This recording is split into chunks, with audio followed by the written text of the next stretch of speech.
The story of Tulip. Once upon a time, in a valley in the Derapsan mountains in Uzbekistan, there lived a shepherd named Zabidan. He lived a very hard life, because the sheep he shepherded were not his property, but those of the cruel landowner Hamish.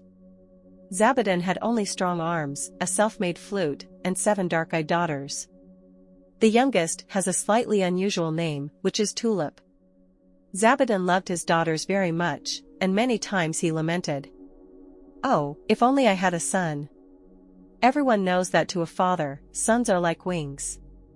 As for the daughter will eventually get married, will leave the father and leave his heart alone and sad. One day, the shepherd's youngest and most beautiful girl named Tulip, 10 years old, brought her father lunch. To comfort her tired father, she sang songs she had come up with and danced gracefully and beautifully. Tulip's cheeks were rosy and pink, and her dark eyes were as bright as 2 stars, no other princess could match.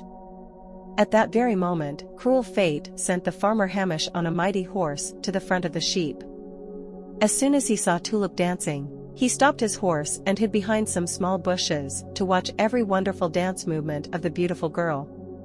After dancing, Tulip said to his father, "Father, I want to dance and sing for the rest of my life to make everyone happy."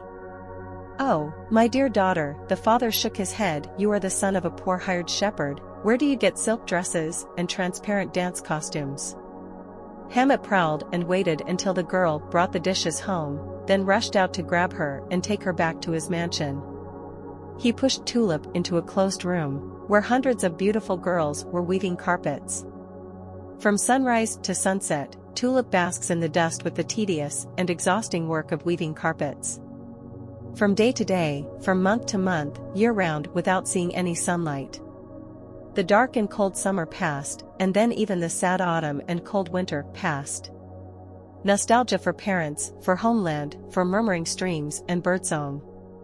Nostalgia tormented in Tulip's mind unrelenting, causing her to make a reckless decision to run away or die.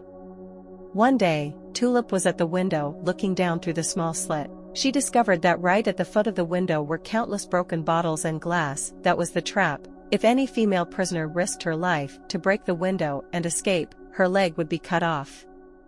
At that moment, a bird flew up and sat on the windowsill. It was the white dove of the eldest sister, named Feridota. "How do I report back home? Tulip can't write, not even at home can read." She hastily cut a strand of her black hair, plucked a few precious strands that were used to weave carpets, and passed them through the gap to the dove. The dove said goodbye to her and flew away. When he received news of the youngest brother, Feridota thought desperately to find a way to save his sister. At last, she went to see old Lady Tursun. She is a lonely person living in a tattered hut, looking for plants to make medicine every day.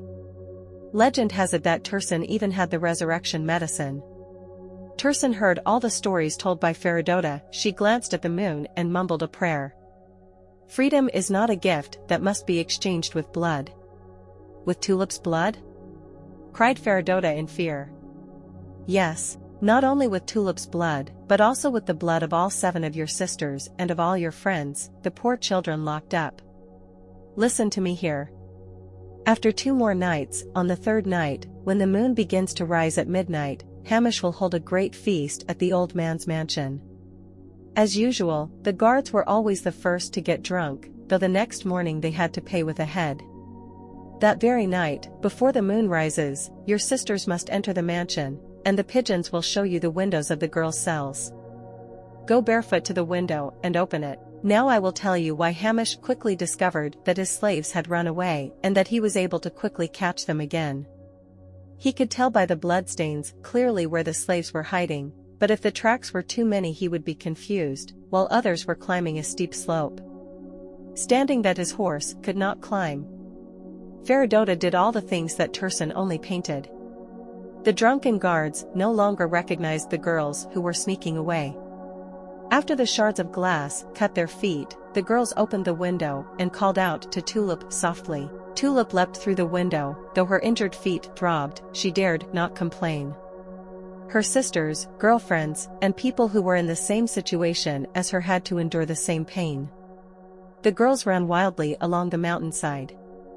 Although their feet were injured and they had to run with difficulty, they did not dare to groan, because if they were exposed, they would lose their freedom, a gift that they had to exchange at a great price.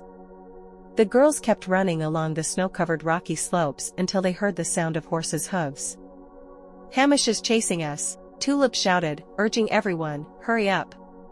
The fleeing girls seemed to have the wind to help them, but Tulip was beginning to lose strength. She fell behind. Hamish's horse came up behind her. Did she have to become a prisoner again, and not be able to see the sun and the mountains again? "No, I would rather die in freedom than live a life of slavery." And so Tulip threw himself under the horse's hooves, and all 4 hooves crossed over her, but the animal itself was hidden and a leg was broken. The wounded Hamish dragged home before dawn, hastily urging the servants to catch the fugitives. As for poor Tulip, her whole body was covered in blood. She struggled to stand up but had no strength left. Tulip staggered a few steps and then fell face down in the snow. Then she fell asleep and never woke up. The next morning, Hamish and his companions climbed to the top of the snow-covered mountain. Before their eyes appeared a strange sight from where Tulip lay. On that cold white snow, red flowers bloomed. And the flower named Tulip was born from there, adding a charming beauty to life. The meaning of red tulips is to express love, but has not been reciprocated.